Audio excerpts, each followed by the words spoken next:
தேனியை அச்சுறுத்தி வந்த பலே திருட்டு கும்பல் போலீசில் சிக்கியது. பூட்டிய வீட்டிற்குள் புகுந்து திருட்டு சம்பவங்களில் ஈடுபட்டு வந்த களவாணிகளின் அதிர்ச்சி பின்னணி என்ன?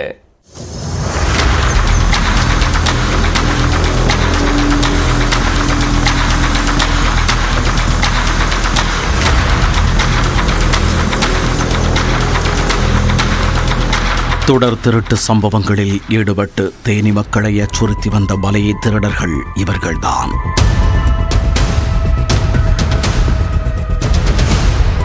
போலீசாரின் கண்களில் மண்ணை தூவி திருட்டில் கல்லா கட்டி வந்த களவாணி கும்பல் சிக்கியது எப்படி?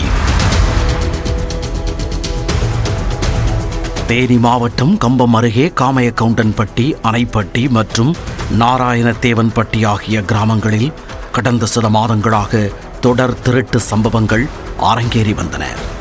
பூட்டிய வீட்டிற்குள் நள்ளிரவில் புகுந்து பணம், நகை உள்ளிட்டவற்றை திருடிச் சென்றதாக பாதிக்கப்பட்ட பலரும் காவல் நிலையத்தில் குவிந்தனர். இது தொடர்பாக வழக்கு பதிவு செய்த ராயப்பன்பட்டி போலீசார் விசாரணை நடத்தி வந்தனர். ஊருக்குள் வந்து சென்ற நபர்கள் குறித்து விவரங்களை சேகரித்து சந்தேகத்திற்கிடமான நபர்களை பிடித்து விசாரித்தனர்.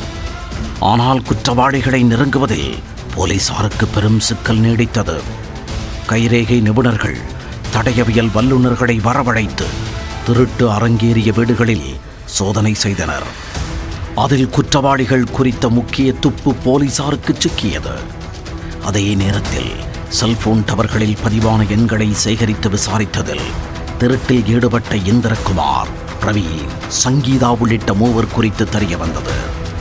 தனிப்படை அமைத்த போலீசார் கம்பம், அணைப்பட்டி, நாராயணதேவன்பட்டியைச் சேர்ந்த மூவரையும் அதிரடியாக கைது செய்தனர்.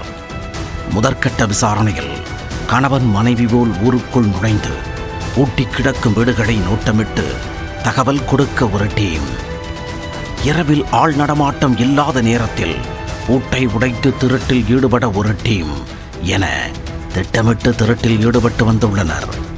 பிடிபட்டவர்களிடம் இருந்து 85,000 ரூபாய் ரொக்கப்பணம், 5 லட்சம் ரூபாய் மதிப்பிலான தங்கம், வெள்ளிப் பொருட்கள் மற்றும் குத்து விளக்கு, பித்தளை பாத்திரங்கள், மின் மோட்டார் உள்ளிட்ட பொருட்களை போலீசார் பறிமுதல் செய்தனர்.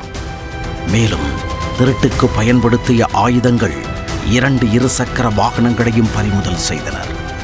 தேனி சுற்றுவட்டார பகுதிகளில் பொதுமக்களை அச்சுறுத்தி வந்த களவாணி கும்பல் போலீசில் சிக்கியிருப்பது மக்களை நிம்மதியடைய வைத்துள்ளது.